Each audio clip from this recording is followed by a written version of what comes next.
नमस्कार दोस्तों, जिसकी जैसी सोच वह वैसी ही कहानी रखता है। कोई परिंदों के लिए बंदूक तो कोई परिंदों के लिए पानी रखता है। उस इंसान से कभी झूठ मत बोलिए जिसे आपके झूठ पर भी विश्वास हो। दुनिया के तानों से कभी नाराज मत होना। अनजान लोग तो हीरे को भी कांच का समझ लेते हैं। सच्चा रिश्ता एक अच्छी पुस्तक जैसा होता है, कितनी भी पुरानी हो जाए फिर भी शब्द नहीं बदलते। कामयाबी के दरवाजे उन्हीं के लिए खुलते हैं जो उन्हें खटखटाने की ताकत रखते हैं। जो लोग सब्र करते हैं या तो वह जीत जाते हैं या फिर सीख जाते हैं। जिंदगी में एक दूसरे के जैसा होना जरूरी नहीं होता, एक दूसरे के लिए होना जरूरी होता है। नमस्कार दोस्तों, धनी सेठ और एक गरीब आदमी की कहानी। दोस्तों, ये कहानी जानवर को भी इंसान बना सकती है। पत्थर की तरह मजबूत दिल रखने वाले की आंखों में भी आंसू आ जाएंगे। जिस गरीब आदमी को सेठ ने अपने महल के सामने एक रात्रि के लिए आश्रय नहीं दिया, उस गरीब आदमी ने सेठ के साथ कौन सा व्यवहार किया, इस कहानी से समझते हैं। दोस्तों, ये कहानी बड़ी ही शिक्षाप्रद, महत्वपूर्ण और ज्ञानवर्धक है। मेरा आपसे निवेदन है कि कहानी के अंत तक हमारे साथ में बने रहना। नमस्कार दोस्तों, बोधी थिंग्स बाय संगीत घर बना रखे थे सेठ की सेवा के लिए। उसके पास कई नौकर चाकर और कई तरह की सुख सुविधाएं थी। यदि सेठ को एक महल से दूसरे महल तक जाना होता तो वह घोड़े पर चढ़ करके जाता था। सेठ का व्यापार पूरे नगर में फैला हुआ था और इसी कारण से उसे बहुत बार यात्राओं पर निकलना पड़ता था। परंतु सेठ इस व्यापारिक यात्राओं पर अकेला ही जाता था, किसी भी नौकर और अपने साथ किसी अन्य आदमी को लेकर के वह सेठ नहीं जाता था। इन यात्राओं के दौरान उसे कई बार घने जंगलों में होकर के निकलना पड़ता था और कई सराय में उसे रुकना पड़ता था। सेठ को अपने किसी भी नौकर पर विश्वास नहीं था, इसीलिए हमेशा वह सेठ अकेला ही यात्रा करने के लिए निकलता था। इसी तरह सेठ के दिन बीत रहे थे। एक बार की बात है, रात के समय वह सेठ अपने महल से सामने एक दिन टहल रहा था कि उसके सामने से एक बूढ़ा व्यक्ति आता हुआ दिखाई दिया। उस बूढ़े व्यक्ति के कपड़े बहुत ही फटे पुराने थे, सिर पर वह गठरी को लादे हुए थे। जैसे ही उसने सेठ को देखा, उस बूढ़े आदमी ने जो गठरी उसके सर पर रखी हुई थी उसे उठाकर के नीचे रख दिया और सेठ को प्रणाम करते हुए कहने लगा, श्रीमान जी, मैं बहुत दूर से आया हूँ और मैं बहुत थक गया हूँ, यदि आप आज्ञा दे तो यहाँ रात काट लूं। उस बूढ़े व्यक्ति की बात को सुनकर के सेठ ने कहा, यह मेरा महल है, कोई धर्मशाला नहीं है। बूढ़ा व्यक्ति कहने लगा कि मैं केवल आपकी घर साल के बाहर ही पड़ा रहूंगा और सुबह होते ही यहाँ से मैं चला जाऊंगा। सेठ ने कहा, परंतु यहाँ तुम्हारी देखभाल कौन करेगा? उस बूढ़े व्यक्ति ने कहा कि मुझे किसी भी चीज की कोई आवश्यकता नहीं है, इसलिए देखभाल की कोई जरूरत नहीं है। सेठ ने कहा कि हमें क्या मालूम है कि तुम कौन हो, एक आदमी हमें रात भर के लिए तुम्हारी रखवाली के लिए यहाँ पर लगाना पड़ेगा। उस बूढ़े व्यक्ति ने कहा कि क्यों महाराज, ऐसा क्यों करना पड़ेगा आपको? सेठ ने कहा कि वह इसीलिए करना पड़ेगा कि रात को तुम कोई वस्तु उठा करके यहाँ से निकल ना जाओ। इस पर राम राम कहते हुए उस बूढ़े व्यक्ति ने अपने कानों को हाथ लगाया और सेठ को नमस्कार करते हुए अपने सिर पर उस गठरी को फिर से लाद लिया और वहां से चलने लगा। रात अंधेरी थी, आकाश में घने बादल छाए हुए थे, कभी कभी कुछ बूंदें भी होने लगती थी, आंधी आने का डर था। वह बूढ़ा व्यक्ति बुरी तरह से थक चुका था, उसके हाथ पैर काम नहीं कर रहे थे, उसका चलना फिरना कठिन था। परंतु सेठ के इन कट शब्दों ने उसे ऐसा घायल कर दिया था कि उसे अब उस नगर के किसी भी शहरी के पास जाकर के विश्राम करने का विचार छोड़ दिया था। जोरों की बरसात होने लगी। जिस तरह रात का अंधकार बढ़ता जा रहा था उसी तरह से बूढ़ा आदमी भी अपने सर पर गठरी को लादे हुए आगे चला जा रहा था। समय बीतता गया। कुछ दिनों के बाद वह सेठ अपने मित्रों और अन्य सेवकों के साथ एक दिन शिकार खेलने के लिए जंगल में निकल पड़ा। शिकार खेलते समय उसे अपना घोड़ा एक हिरन के पीछे उसने लगा दिया। बहुत ही प्रयत्न करने के बाद वह उसके हाथ न लगा और इसी दौड़ में वह सेठ अपने साथियों से आगे निकल चुका था। जंगल घना था और घने जंगल में घुस जाने के कारण वह सेठ अपने नगर का मार्ग भूल चुका था। लगभग कई घंटों वह जंगल में भटकता रहा। इतने में ही रात हो गई, बारिश चालू हो गई, आंधी चलने लगी और बादल छा गया। कोई भी ऐसा व्यक्ति नहीं था जो सेठ की किसी भी प्रकार से कोई सहायता कर सकता था। बेचारा थक करके चूर चूर हो गया। जब उसे कोई रास्ता नजर नहीं आया तो वह एक वृक्ष के नीचे बैठ गया। आंधी इतनी जोरों से बढ़ने लगी कि जंगल के जो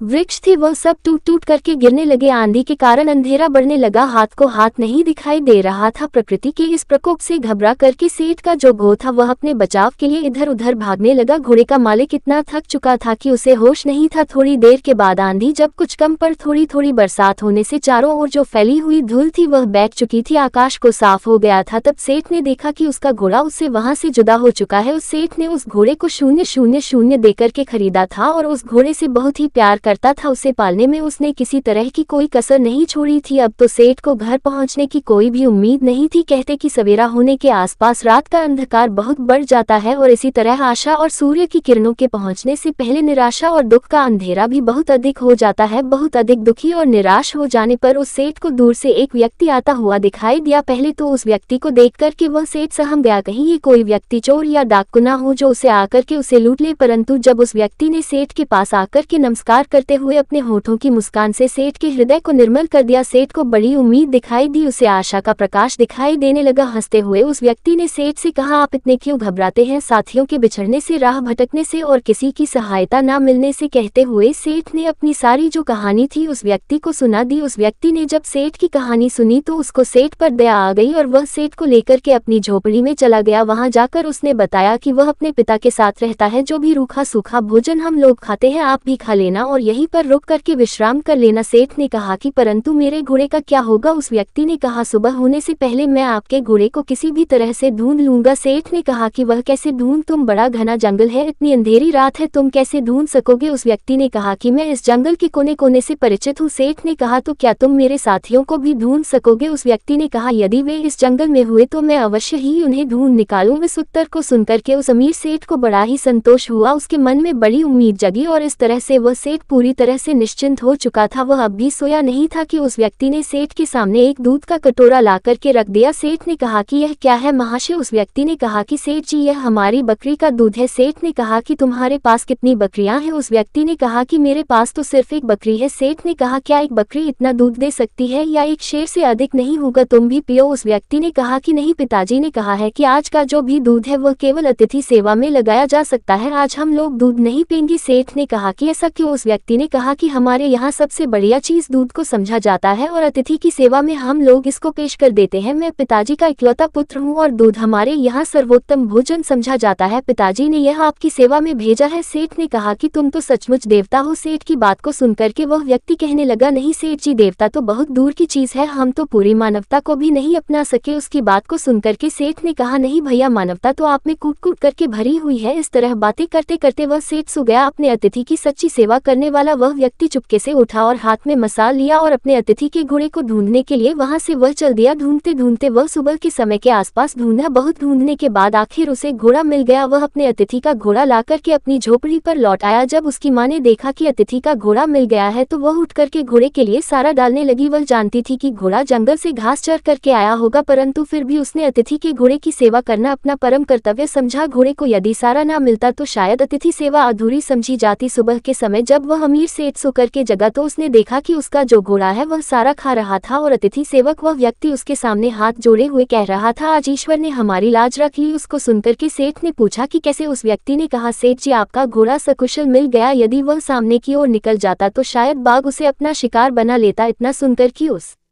सेठ ने उस व्यक्ति को बहुत सा धन्यवाद दिया। इस समय उसे व्यक्ति की वृद्ध माता ने अतिथि के लिए दूध का कटोरा भर करके भेज दिया। दूध पी लेने के बाद सेठ घर लौटने की इच्छा प्रकट करते हुए कहा, मैं तुम्हारे पिताजी से मिलना चाहता हूँ। वह नवयुवक अपने पिता को बुलाने के लिए गया। उसके पिता बिस्तर पर लेटे हुए आराम कर रहे थे। उस युवक ने पहुंच करके कहा कि पिताजी, जो अतिथि महाशय हैं वह आपको याद कर रहे हैं। उस पिताजी ने पूछा कि किस लिए? पुत्र ने कहा कि वे जानना चाहते हैं। पिता ने कहा, उनसे कहो कि कुछ दिन और ठहरे। पुत्र ने कहा कि मैंने कहा था परंतु वह नहीं मानते। पिता ने कहा, अच्छा तो उन्हें उनके घर तक छोड़ करके आओ। पुत्र ने कहा, जाने से पहले वह आपके दर्शन करना चाहते हैं। पिता ने कहा, बेटा अच्छा तो यही होगा कि मैं उनसे ना मिलूं। पिता की इस तरह की बात को सुनकर के पुत्र को कुछ आश्चर्य हुआ। उसने अपने पिता के सामने मुख से भी कोई शब्द नहीं कहा था। आज वह पिता को इस प्रकार देखने लगा मानो उसकी आंखों में शब्द कोई लिखा हो। पिता ने पुत्र के प्रश्न को पढ़ लिया और उसे धीरे से समझाता हुआ कहने लगा, बेटे तुम शायद यही पूछना चाहते हो कि मैं अतिथि से इस प्रकार दूर रह करके उसका निरादर क्यों कर रहा हूँ। असल में मेरी इस बात में भी अतिथि का सत्कार का भाव ही भरा हुआ है। पुत्र ने पिता की बात को सुन के कहा, मैं इस अनादर में आदर की भावना को समझ नहीं सका पिताजी। पिता ने कहा, समझाओ भी कैसे? ऐसी कौन सी कठिन बात है जो मुझे ना समझ सके? पिता ने कहा, यह एक व्यर्थ घटना है जिसके बारे में बताना नहीं चाहता। पुत्र ने कहा कि अच्छा तो अतिथि महोदय से आपके बारे में क्या कहूँ? पिता ने कहा कि यही कि पिताजी बूढ़े हैं और रोगी भी है। वह बिस्तर से उठकर कि चलने फिरने में असमर्थ, इसलिए उनका बाहर आना कठिन है। पुत्र ने अपने पिता का जो संदेश था वह जाकर के उस सेठ को सुना दिया। इस बात को सुनकर के सेठ कहने लगा, इस पवित्र स्थान पर आकर के मैं ऐसे महात्मा को देखे बिना यहाँ से कैसे वापस चला जाऊं जिसके घर में भूले भटके को मार्ग दिखाया जाता है, जहाँ अतिथि की सेवा की जाती है, जी जान लगा करके की जाती है, जहाँ अजनबी अतिथि के घोड़े को ढूंढने के लिए घर वाले अपनी जान की बाजी लगा देते हैं और जहाँ जो घर की गृहिणी है वह अपना खानपान उठा करके अतिथि के घोड़े की पेट भरने के लिए तैयार करती है। तुम्हारे पिता को देखकर ही मेरा जीवन सफल हो सकता है। सेठ का संदेश पुत्र ने पिता तक पहुँचा दिया। अब बूढ़ा क्या कर करता उसे सेठ के सामने आना ही पड़ा। सेठ ने देखते ही पहचान लिया कि यह तो वही बूढ़ा है जो कुछ दिन पहले उनके महल के सामने सर पर गठरी उठाए हुए आया था। एक रात के लिए उसने आश्रय मांगा था और सेठ ने उसे चोर तक कह दिया था। कितनी दानव थी उसके दुर्व्यवहार में। इस वृद्ध के पुत्र ने अपनी मानवता का परिचय देकर के उस सेठ के हृदय को बिल्कुल बदल दिया था। अमीर सेठ हाथ जोड़ करके खड़ा हो गया और अपने दुर्व्यवहार के लिए उस बूढ़े व्यक्ति से क्षमा याचना करने लगा। बूढ़े व्यक्ति ने कहा, आपकी ओर से क्षमा याचना का प्रश्न ही पैदा नहीं होता है, क्योंकि मैं बाहर आकर के आपको उस पुरानी घटना की याद नहीं दिलाना चाहता था। आपके आग्रह को मैं टाल नहीं सका, इसलिए मुझे यहाँ आना पड़ा। इससे शायद आपको बड़ा दुख हुआ हो, अतः मुझे आपसे क्षमा मांगनी चाहिए। सेठ ने कहा, कितना ऊंचा है आपका व्यक्तित्व। इतना कह करके वह अमीर सेठ उस वृद्ध के चरणों में गिर पड़ा। उसके नेत्रों से पश्चाताप के आंसू झर रहे थे, उसके होठ फड़फड़ा रहे थे, मानो वह यही कह रहे हो कि इस बूढ़े की झोपड़ी महलों से भी ऊंची है, क्योंकि जहाँ मानवता का निवास है। इसके बाद उस सेठ को सुरक्षित वह सेठ अपने घर में लौट आया। इस घटना के बाद उस सेठ का हृदय परिवर्तन हो गया। जहाँ कठोर हृदय वाला वह सेठ था, उसे किसी पर विश्वास और दया की भावना उसके मन में नहीं होती थी। वही सेठ बिल्कुल बदल चुका था। अब वह दीन और दुखियों की सेवा करता और उसके द्वार पर आने वाले जो भी अतिथि थे उनका पूरा स्वागत सत्कार करने लगा। सेठ का पूरा परिवर्तन हो चुका था। जो पत्थर दिल सेठ था वह पूरी तरह से पिघल चुका था। दोस्तों, ये कहानी आपको कैसी लगी है, एक प्यारा सा कमेंट करके जरूर बताना। और यदि वीडियो आपको पसंद आया है, अच्छा लगा है, तो इस वीडियो को लाइक शेयर करके चैनल को सब्सक्राइब जरूर कर देना। तो चलिए फिर मिलते हैं ऐसी एक और नई वीडियो में एक नए मैसेज के साथ। तब तक के लिए अपना ख्याल रखिए। धन्यवाद और जय हिल्या बाय होलकर।